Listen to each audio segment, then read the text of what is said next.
Sukli mo, Miss Maganda. Humanda ka na ngayon, Fernando. Saka alam ko, yung pangit na yun ang gagawa ng mga lihim mong lakad na ang nakalagay, business meetings mo yun. Wala akong kaibigang babae na nakakasama ko nang hindi mo alam, Marcia. Bakit? Talaga? Ginawa ko na ba yun? Ha? Hmm? Mahal ko, uminahon ka, pwede ba?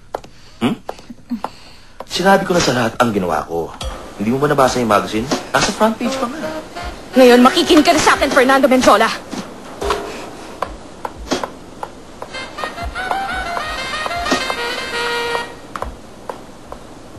Kailangan pa bang umakyat ako sa rooftop ng mga building at isigaw ang petsa ng kasal natin, mahal ko?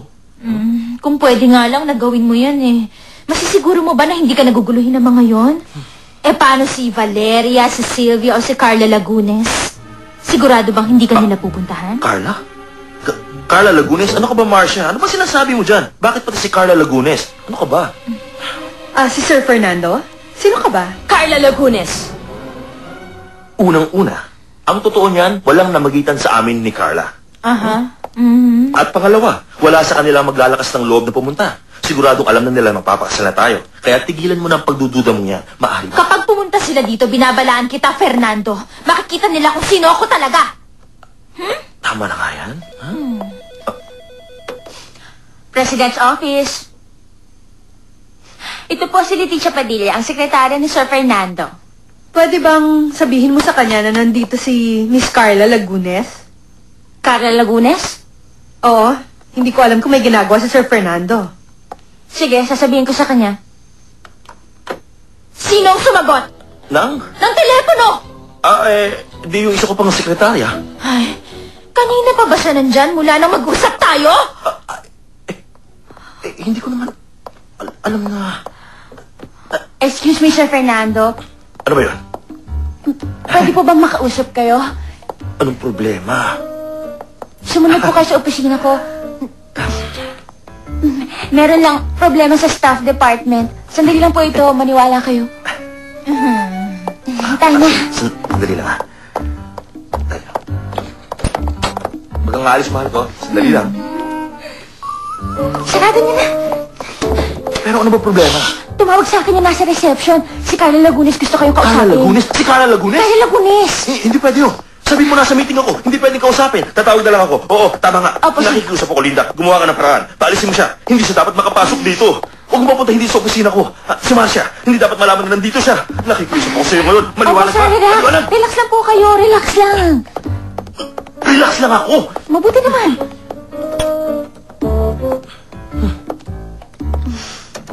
Hello? Ay, sinabi ni Sir Fernando na wag mo papasukin ang babaeng yan. At sabihin mo na abala siya ngayon. Palisin mo na raw! Ganon. Naintindihan ko. Miss Carla, si Sir Fernando kasalukuyang nasa meeting at hindi daw siya maaabala ng sekretarya niya. Ayaw siyang pansinin. Ipasabi mo nandito ako. Magbigay siya ng note sa kanya. Ginawa na niya yun. At ito ang sinabi, tatawagan ka na lang daw niya mamaya. Ay, hindi niya ako tatawagan. Kilala ko na yon. Gusto ko talaga siyang makausap ngayon na, miss. Sabihin mo sa kanya, maghihintay talaga ako dito hanggang matapos siya. Meron pa po ba? Ang sabi niya, maghihintay lang daw siya. Oo, alam ko. Narinig ko na lahat. Kailangan paalisin natin siya. Mukhang gagawin ni Miss Carla Lagunes ang lahat para lang makausap niya si Sir Fernando ngayon. Oo, pupunta ako siya. Okay. Sige na nga. Ayoko na makipagdiskusyon. Pagkakatiwalaan na kita, maniniwala na ako na tapat ka na sa akin at tahayaan ko na talaga ang iyong sekretarya. Pati na rin ang mga ginagawa niya. Okay. Huh?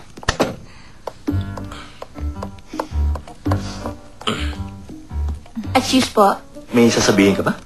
Meron pa rin po kasing problema sa staff department, Sir Fernando. Pero huwag kayong mag-alala. Pupunta na ako doon. Salamat. Salamat. Ay, sige na, pupunta pa ako doon sa publicity agency. Kakausapin ko sila tungkol sa storyboard na pinadala nila at doon sa budget na binigay ko kay Omar. Sige. Huwag mo, mahal ko. Mamaya mo nang gawin yun. Huwag mong gawin yun. Dito ka lang muna, ha? Mamaya ako na umalis. Anong problema? Pag-usapan natin yung tungkol sa atin. Kung paano natin ayos na lahat. Yung tungkol sa ating relasyon. Nakakagulat yata, Fernando Menjola. Lagi kang umiiwas pagdating dyan. Alam mo, Kung mag-uusap tayo ng ganito kalapit, hindi ko na yun may iwasan, mahal ko. Ay, eh di kung gano'n, may sasabihin ako. Naisip ko kasi natitigil na ako magtrabaho kapag kasal na tayo para magkaroon ako ng oras sa'yo. Ha?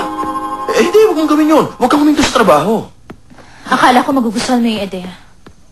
Alam mo, gusto ko rin naman eh. Pero ano mangyayari sa kumpanya? Hindi ito tatakbo nang wala ka. Huwag mong gawin yun. Ikaw ang pinakamagaling na executive producer na kilala dito sa bansa natin. Ha?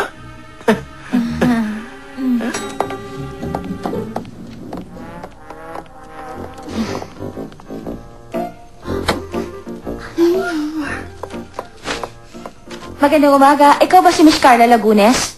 Makikita ko na si Fernando?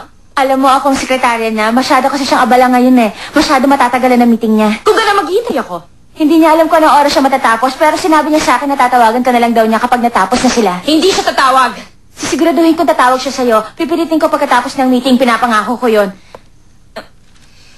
Sana naman maintindihan mo, hindi talaga siya pwedeng istorbohin eh. Kasama niya ngayon sa meeting si Ma'am Marcia Villaruel.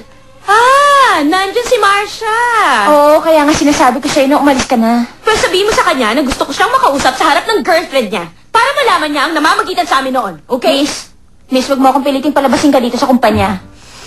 Pag ginawakan mo ko kahit na sa daliri, hindi lang si Marcia ang makakaalam na nandito ako. Pati ang buong kumpanya. Makakaalam pati ang mga tao sa kalye, pati ang press. Sabihin mo kay Fernando, kung ayaw niyang magkaroon ng skandalo, bumaba siya kaagad!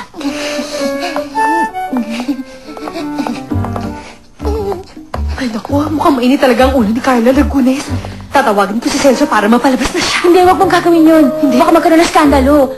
Tawagan mo ako maya-maya sa opisina. Sige, oh. Sandali, babalik ako agad. May gagawin lang ako. Maupo muna kayo.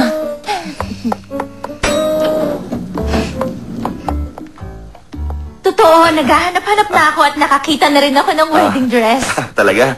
Saan ka naman nakakita? Ipapakita ko na sa'yo. Teka, sandali lang. Ano ipapakita mo? Bakit gusto mo lumabas? Gusto mo akong iwan mag-isa, mahal ko? Ano ko ba naman? Nandun kasi yun kay Alicia. Huwag mo akong iwan. Teka lang. Carla Lagunes, hindi yun maaari. Hindi yun pwede. Relax ka lang, Fernando. Kaya mo yan. Relax lang. Hanggang sa susunod, magandang araw. Alicia, natatandaan mo ba yung binigay ko sa iyong magazine na may wedding dress na gusto ko? Aha, Pwede ko bang mahiram? oo na. Ay, nakalimutan ko sa kotse pero kukunin ko yon. Sandali lang.